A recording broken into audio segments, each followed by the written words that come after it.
स्वागत है आपका हमारे चैनल किस्से कहानियों में। आज हम सुनेंगे पंचतंत्र की कहानी। शेरनी का तीसरा पुत्र। किसी घने जंगल में एक शेर और एक शेरनी साथ रहते थे। वे दोनों एक दूसरे से बहुत प्रेम करते थे।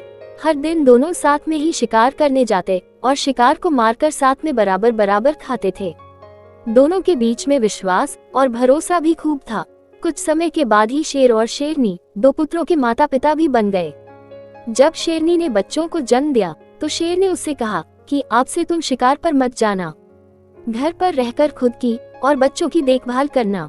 मैं अकेले ही हम सब के लिए शिकार लेकर आऊंगा। शेरनी ने भी शेर की बात मान ली और उस दिन से शेर अकेले ही शिकार के लिए जाने लगा। वहीं शेरनी घर पर रहती और बच्चों की देखभाल करती। बदकिस्मती से एक दिन शेर को कोई भी शिकार नहीं मिला। थक हार कर जब वह खाली हाथ घर की तरफ जा रहा था तो उसे रास्ते में लोमड़ी का एक बच्चा अकेले घूमता हुआ दिखाई दिया। उसने सोचा आज उसके पास शेरनी और बच्चों के लिए कोई भोजन नहीं है तो वह इस लोमड़ी के बच्चे को ही अपना शिकार बनाएगा। शेर ने लोमड़ी का बच्चा पकड़ा, लेकिन वह बहुत छोटा था जिस वजह से वह उसे मार नहीं सका। वह उसे जिंदा ही पकड़कर घर लेकर चला गया। शेरनी के पास पहुंचकर उसने बताया कि आज उसे एक भी शिकार नहीं। रास्ते में उसे ये लोमड़ी का बच्चा दिखाई दिया तो वह उसे ही मारकर खा जाए।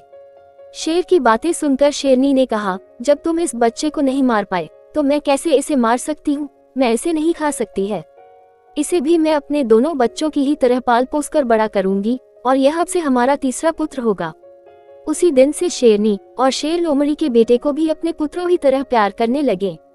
वह भी शेर के परिवार के साथ बहुत खुश था। उन्हीं के साथ खेलता कूदता और बड़ा होने लगा।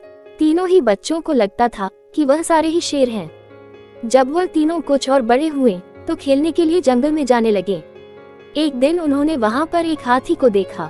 शेर को दोनों बच्चे उस हाथी के पीछे शिकार के लिए लग गए।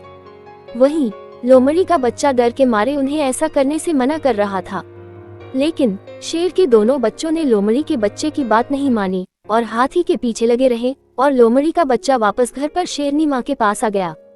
कुछ देर बाद जब शेरनी के दोनों बच्चे भी वापस आए तो उन्होंने जंगल वाली बात अपनी माँ को बताई। उन्होंने बताया कि वह हाथी के पीछे गए, लेकिन उनका तीसरा भाई डरकर घर वापस भाग गया।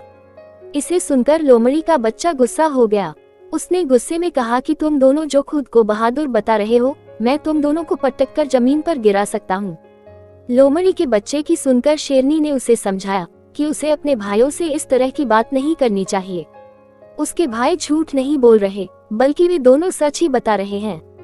शेरनी की बात भी लोमड़ी के बच्चों को अच्छी नहीं लगी। गुस्से में उसने कहा, तो क्या आपको भी लगता है कि मैं डरपोक हूँ और हाथी को देखकर डर गया था। लोमड़ी के बच्चे की इस बात को सुनकर शेरनी उसे अकेले में ले गई और उसे उसके लोमड़ी होने का सच बताया।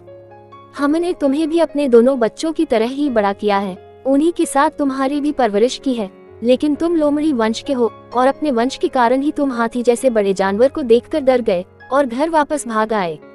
वहीं तुम्हारे दोनों भाई शेर के वंश के हैं, जिस वजह से वह हाथी का शिकार करने के लिए उसके पीछे भाग गए। शेरनी ने आगे कहा कि अभी तक तुम्हारे दोनों भाइयों को तुम्हारे लोमड़ी होने का पता नहीं है। जिस दिन उन्हें ये पता चलेगा वह तुम्हारा भी शिकार कर सकते हैं। इसलिए अच्छा होगा कि तुम यहाँ से जल्द ही भाग जाओ और अपनी जान बचा लो। शेरनी से अपने बारे में सच सुनकर लोमड़ी का बच्चा डर गया और मौका मिलते ही वह रात में वहां से छिपकर भाग गया। कहानी से सीख। शेरनी और शेर के तीसरे पुत्र की कहानी हमें ये सीख देती है कि काया और डरपोक वंशज के लोग अगर बहादुर लोगों के बीच भी रहे तो भी वह बहादुर नहीं बन सकते हैं। उनकी आदतों में उनकी वंशज की सोच और दक्षता की झलक बनी रह सकती है।